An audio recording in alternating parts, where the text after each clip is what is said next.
आपण इथे आमच्या नारळाच्या बागेमध्ये आलेलो आहोत। बागेत आमच्या नारळाची काही झाडं आहेत, तिथे आलो आहोत। तर इथे एका नारळ झाडावर नारळ वाळले आहेत, ते नारळ आता काढायचे आहेत। तर कोकणामध्ये सगळ्यात जास्त नारळ येतात झाडांना असं ऐकलेलं असेल तुम्ही, तर आता प्रत्यक्षात बघा तुम्ही। तर हा अगदी छोटा नारळ आहे, 5 वर्षाचं हे झाड आहे। तर ह्या झाडाला 5 वर्षानंतर हे नारळ आलेले आहे। तर आपण आता हे नारळ काढूया, चला मग नारळ काढूया। तर आमच्या बागेतलं जे बागेतील तुम्हाला आज आम्ही झाडं दाखवतो नारळाची, त्यामधलं हे एक खास झाड आहे नारळाचं। पण खास करून ह्याचा उपयोग शहाळ्यासाठी होतो। तर लोटन ह्याचं असं नाव आहे, लोटन प्रकारचं हे झाड आहे नारळाचं, आणि हे खास करून शहाळ्यासाठी वापरतात, म्हणजे शहाळी असतात याची, ह्या झाडाची।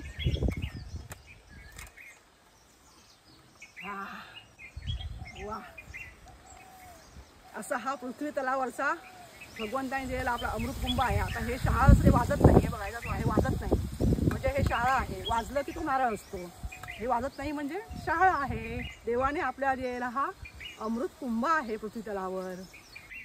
तर आपण आता पाहिलात, आपण बागेतला आमच्या हा लोटन प्रकार शहाळ्याचा नारळ आपण पाहिलात। अशाच प्रकारे आम्ही जे अजून जे नारळाची झाडं लावली आहेत ती देखील अशी थोडी वेगळ्या पद्धतीची आहेत। टीडी आणि डीटी अशी संकरित झाडं आम्ही लावलेली आहेत, म्हणजे फार उंच ती वाढत नाहीत। तर अशी झाडं आहेत, ती देखील आपण पाहूया। तिथे काही नारळ आता आलेले आहेत, तर ते नारळ आपण काढणार आहोत। तर ते देखील झाडं आपण आता पाहूया आमच्या बागेतली, चला तर मग।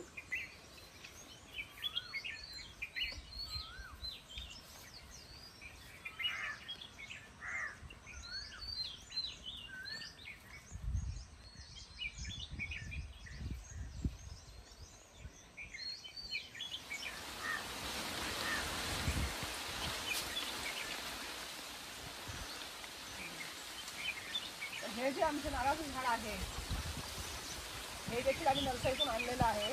तर हे डीटी प्रकाराचं आहे।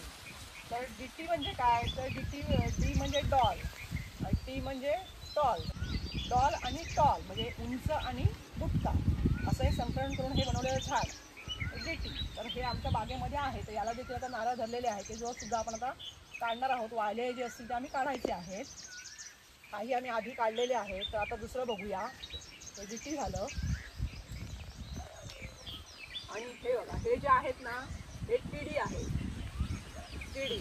तो झाला डीटी, हा झाला टीडी। तर हे ज्या टीडी म्हणजे काय, टीडी म्हणजे टॉल आणि डॉल म्हणजे उंच माड आणि बुटका माड, असं हे संकलित करून हे रोप नारळाचं बनवलेलं असतं। म्हणजे हे जास्त झाड नारळाचं उंच देखील होत नाही आणि अगदी बुटकं देखील होत नाही, मध्यम आकाराचं वाढतं हे। आणि नारळ सुद्धा अतिशय छान असतो, याचा खोबरं वगैरे चांगलं असतं, मोठे असे नारळ असतात। तर आम्ही ही सगळी झाडं, म्हणजे ते शहाळ्याचं झाड लोटन प्रकारचं, परत टीडी डीटी, ही बरेच बागेमध्ये आम्ही अशी वेगवेगळ्या प्रकारची झाडं आमच्या नारळाच्या लावलेली आहेत, नारळाची झाडं आमच्या बागेमध्ये।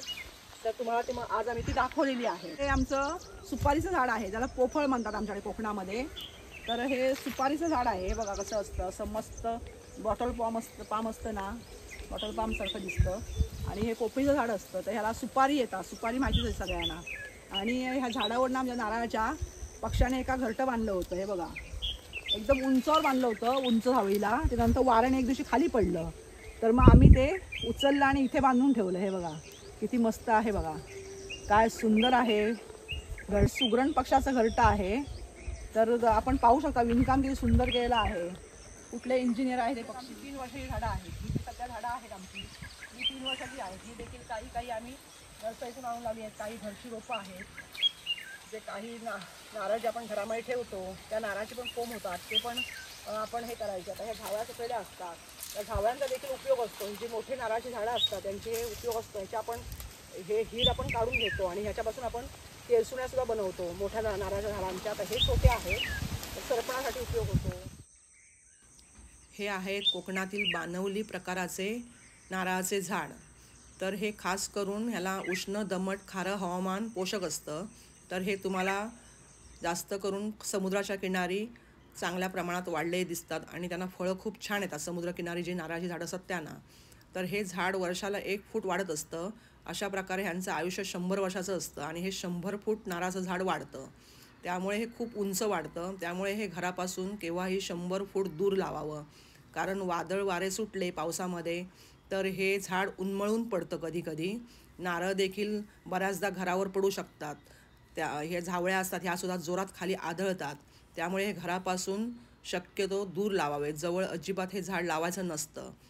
अशा प्रकारे हे झाड आहे, ह्यांचं आयुष्य खूप जास्त असतं आणि हे 100 वर्ष जगतं. बघा हे सगळे असे नारळात आले ते हे सुकले नारळ आहेत. ते असा पूर्ण असा नारळ हा वाळला. आता हा नारळ बघा वाळला नाहीये, म्हणजे हा तयार नाहीये. पूर्ण वाळला की नारळ तो असा दिसतो. मग त्या पण काढायचे असतात. आता हे काय जवळच आहे, पण उंच झाड असेल तर मग वरती चढावं लागतं झाडावर. आता हा हे जवळ असल्यामुळे हे काठीने देखील आपल्याला काढता येतात. तर आपण आता हे काठीने काढणार होतो. आम्ही संतोष दादा आता आलेला आहे, तो आता काढणार आहे काठीने. आणि तो नारळ कसा सोलायचा असतो तो देखील तो तुम्हाला दाखवणार आहे. तर चला आपण तो नारळ काढलेली आहे. मी बाजूला आलो. अरे वा, ओ हो, मस्त. हा हा हा हा, वा वा. जय ये निवडायला ते घड्याळ ठेव. ये इथे आहे काय.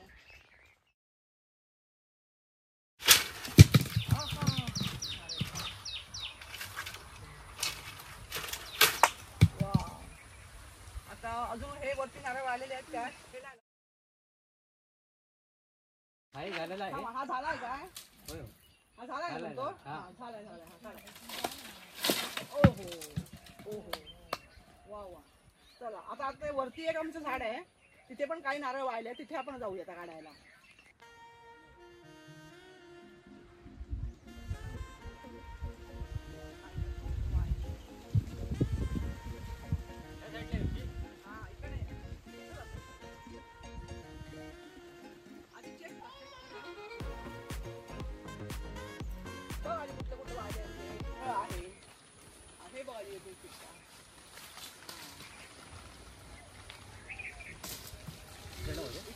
एकच चुकला इथे. या झावळ्या आम्ही मुद्दाम इथे अशा ठेवल्यात नारळाच्या, की नारळाला खूप ऊन लागतं ना, म्हणून ते आम्ही काढत नाही झावळ्या. आणि वा वा. आणि संतोष कुठे अजून आहेत काय बघ जरा. नाही एवढे. हे जरा 15 दिवस जायला पाहिजे. 15 दिवस झालं हे नाही येत ना काढायचे. कोवळे किती 15 दिवस लागतील याला. 15 दिवस झाले. हो. झावळ्या काढायच्या आहेत.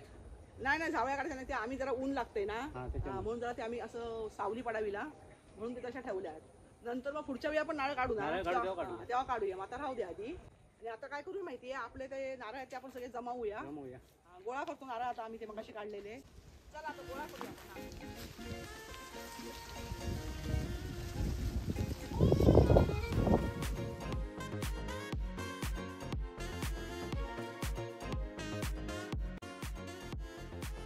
आपण पाहू शकता नारळामध्ये पाण्याचा आवाज येतोय बघा.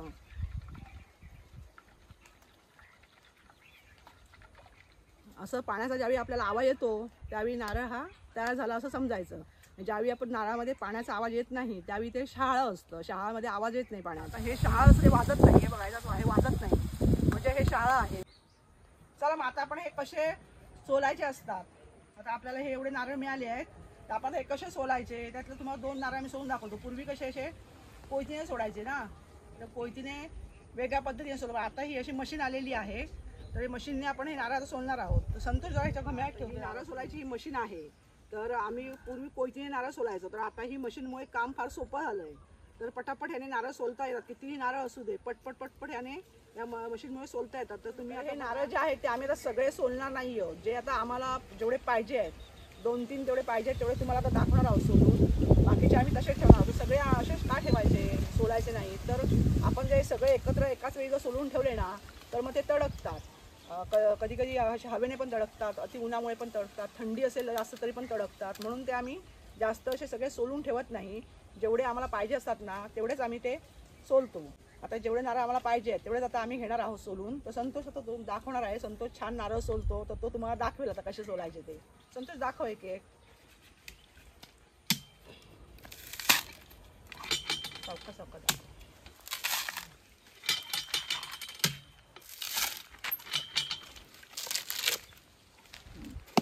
दाखव ना संतोष.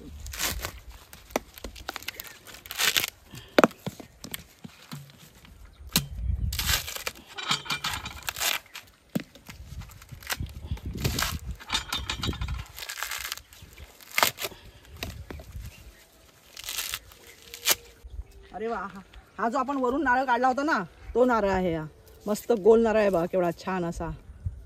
वा मस्त. आता हे दुसरे इथे मी आहे ते काढूया. संतोष हा एक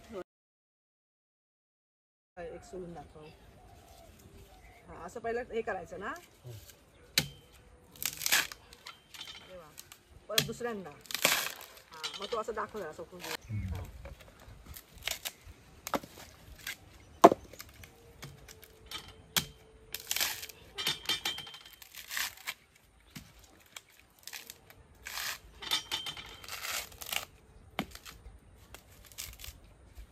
मस्त बघा किती पटापट टाबा झाले सोलून. हा पण छान आहे ना संतोष. अजून हे सोलायचं आहे काय? असो संतोष आणखी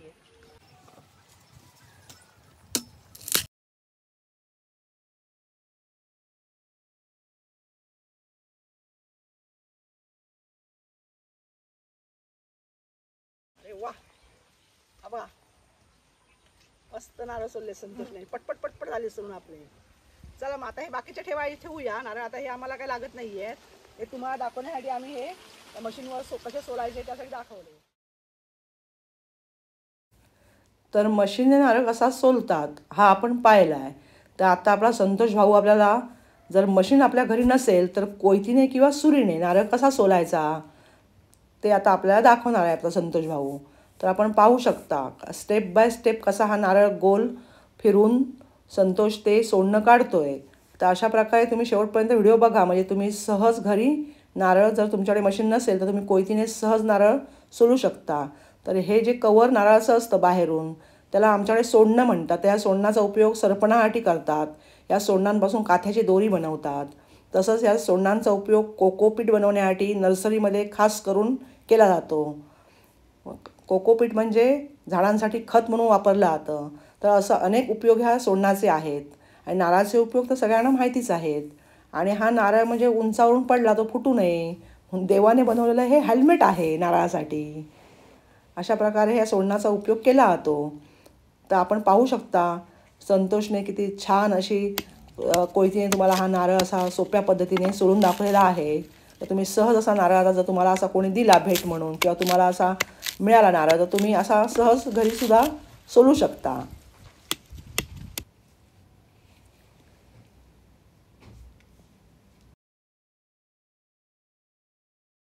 तर अशा प्रकारे आपले हे नारळ आता जेवढे आम्हाला पाहिजे होते तेवढे आम्ही नारळ सोलून घेतलेले आहेत. तर अगदी झटपट होतात सोलून. कोयतीने आपल्याला बराच वेळ लागतो नारळ फोडायला. ज्यांची नारळाची झाडं खूप आहेत त्यांच्याकडे हे आमच्याकडे कोकणामध्ये प्रत्येकाच्या घरी ज्याच्या घरी नारळाची झाडं आहेत त्याच्याकडे हे मशीन नारळ सोलायचं प्रत्येकाच्या घरात असतंच. तर एवढा उपयोगी मशीन आहे. आता घरी जाऊया.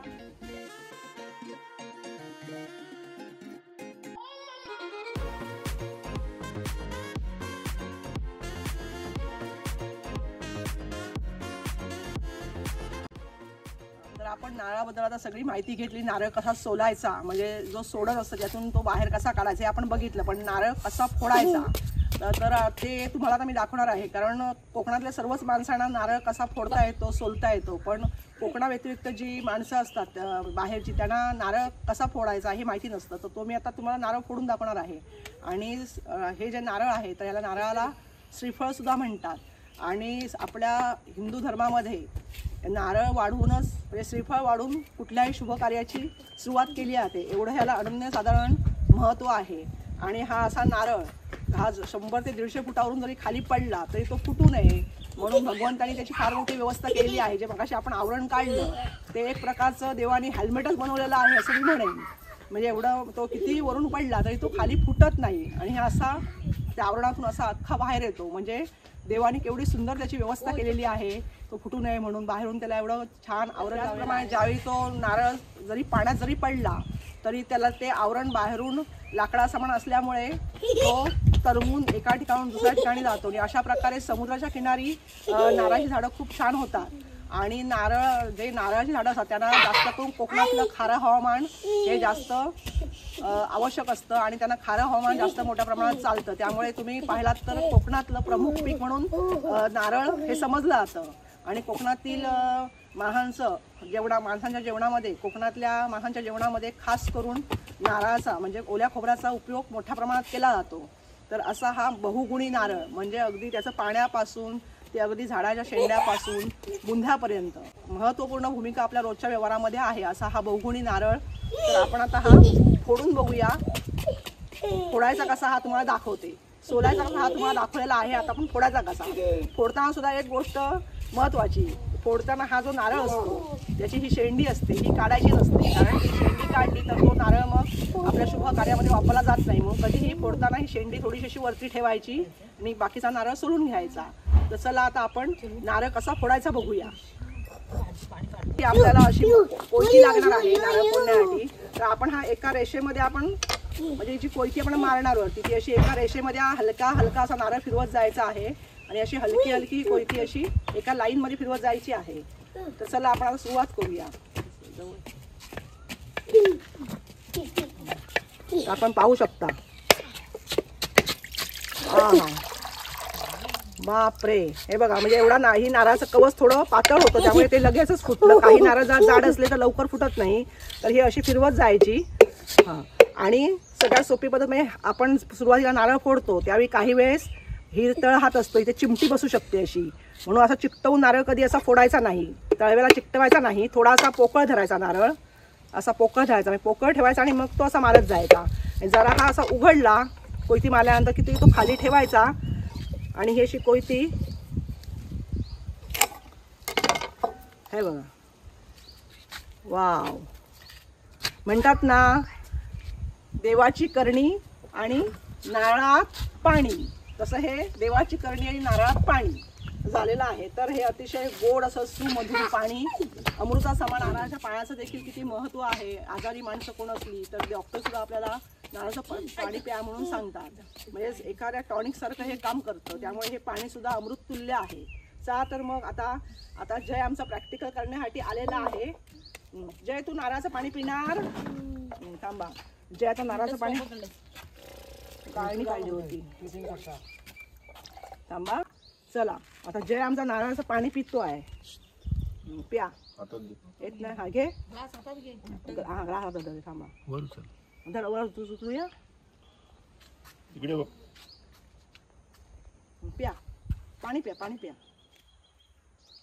छान आहे पाणी, मस्त छान आहे का? अरे वा, छान आहे ना? छान. Nice nice. आम्हाला सांग छान आहे म्हणून. आम्हाला सांग ते बघ त्याच्यावर. हे बघा असे सुंदर असे 2 भाग नारळाचे झाले आहेत. आपण आता पाहिलात की नारळ कसा फोडायचा आणि नारळाचं पाणी म्हणजे अमृत आणि टॉनिक. आणि हे बघा प्रॅक्टिकल समोर बघा. नारळाचं पाणी नारळाचं खूपच आवडलेलं आहे आणि सगळं पाणी आता पिऊन घेतोय नारळाचं. एवढं पाणी आवडलेलं आहे जयला. तर मग नारळाविषयी माहिती आपल्याला कशी वाटली? आवडली असेल तर आपल्या मित्रमैत्रिणींना शेअर करा, व्हिडिओला लाईक करा, चॅनलवर नवीन असाल तर सबस्क्राईब करा. आपण आपला अमूल्य वेळ देऊन आमचा हा व्हिडिओ पाहिला त्याबद्दल मी आपल्या सर्वांचे आभार मानते, धन्यवाद देते. नमस्कार.